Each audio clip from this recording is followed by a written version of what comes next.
Hari ini kita sudah melakukan pemeriksaan dengan 2 metode dan semuanya sudah berjalan dengan baik meskipun belum sepenuhnya maksimal. 2 metode pemeriksaan ini adalah real-time PCR dan tes cepat molekuler TCM dengan menggunakan mesin TCM-TB.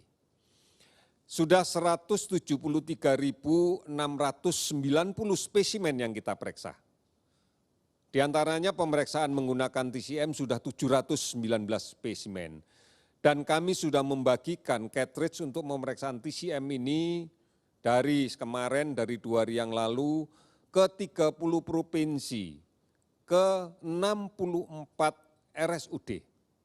Dan kita pilih adalah daerah-daerah yang memang memiliki gap, memiliki jarak yang cukup jauh dari fasilitas yang mampu memeriksakan real-time PCR.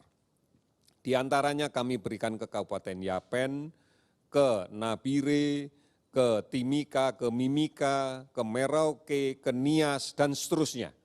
Karena ini jauh aksesnya kalau harus dikirim pemeriksaannya menunggu real-time.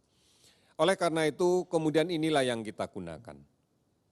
Kalau kemudian dari hasil yang kita dapatkan pada hari ini, maka yang positif konfirmasi COVID-19 baik yang kita meriksa menggunakan real-time PCR maupun tes cepat molekuler, kita dapatkan 568 orang. Sehingga totalnya menjadi 16.006 orang. Kalau kita perhatikan betul sebaran kenaikan angka ini atau yang kemarin, kita akan melihat bahwa daerah-daerah yang memang memiliki gap pemeriksaan cukup jauh, cukup panjang, akan meningkat dengan cepat. Sebagai contoh pada data kemarin, untuk Provinsi Sulawesi Tenggara mendapatkan kenaikan 91 orang ini karena spesimen yang semula rencananya akan dikirim ke Makassar bisa diperiksa di tempat itu. Akumulasi ini karena memang pada waktu itu adalah keterbatasan penerbangan. Sekarang mampu diperiksa sendiri. Sehingga pada hari ini tidak ada penambahan karena seluruhnya sudah diperiksa kemarin. Kemudian kasus sembuh meningkat 231 orang menjadi 3.518 orang. Kasus meninggal bertambah 15 orang sehingga menjadi 1.043 orang. Sekarang ini sudah 382 kabupaten kota yang terdampak COVID-19 di 34 provinsi. Saudara-saudara, inilah yang kemudian kita gunakan untuk melakukan pemantauan keseluruhan terkait dengan sebaran COVID ini. Akumulasi data orang dalam pemantauan sebanyak 258.639 orang. Kalau kita melihat detail dari laporan provinsi, angka ini sebenarnya sebagian besar sudah selesai dipantau. Sudah tidak dalam status ODP, tapi ini adalah angka akumulatif sejak awal. Kemudian PDP sebanyak 33.672 orang. Sebagian dari PDP ini sudah selesai karena terkonfirmasi positif maka masuk dalam kasus positif dan terkonfirmasi negatif maka dia tidak akan masuk di dalam kasus PDP lagi. Oleh karena itu mari bersama-sama kita komitmen kuat untuk menjaga diri, melindungi diri sebagai bagian menyeluruh dari apa yang kita tekadkan dari awal untuk melindungi keluarga kita, melindungi lingkungan kita. Dan secara bersama-sama dalam satu sistem yang kita sebut sebagai PSBB.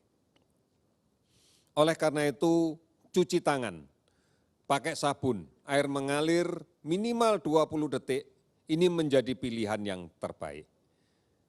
Karena kita memiliki peluang untuk menularkan penyakit ini manakala sebelum mencuci tangan, kita menyentuh wajah, menyentuh mulut, mata, hidung. Apabila belum mencuci tangan, maka peluang besar untuk kemudian kita bisa tertular melalui droplet orang lain yang tersebar di benda sekitar kita.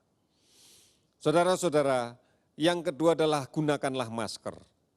Ini kita berharap menjadi pola hidup baru kita nantinya, yaitu menggunakan masker bila keluar dari rumah. Menggunakan masker bila berada pada lingkungan yang padat yang kita tidak tahu pasti di sana ada yang sakit atau tidak. Karena masker ini melindungi dua hal, percikan langsung dari droplet pada saat ada orang lain yang batuk atau yang bersin. Ini menjadi penting.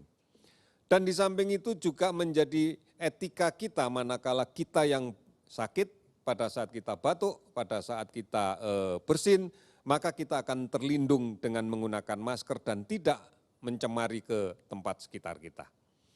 Ini menjadi penting. Kemudian membudayakan untuk bisa menjaga jarak fisik pada saat melakukan kontak sosial. Ini menjadi penting agar kita tidak berkumpul berdekatan. Kalau ini kemudian bisa kita bangun bersama-sama, maka di dalam masa depan kita atau beberapa hari ke depan, kita tidak akan lagi mendapatkan kerumunan. Kita tidak akan lagi mendapatkan berdesak-desakan pada transportasi massal. Karena kita tidak ingin melakukan itu. Sehingga kita bisa mengatur ini dengan baik. Oleh karena itu saudara-saudara sekalian, menjadi bijak manakala dalam situasi seperti sekarang, kita lebih baik di rumah.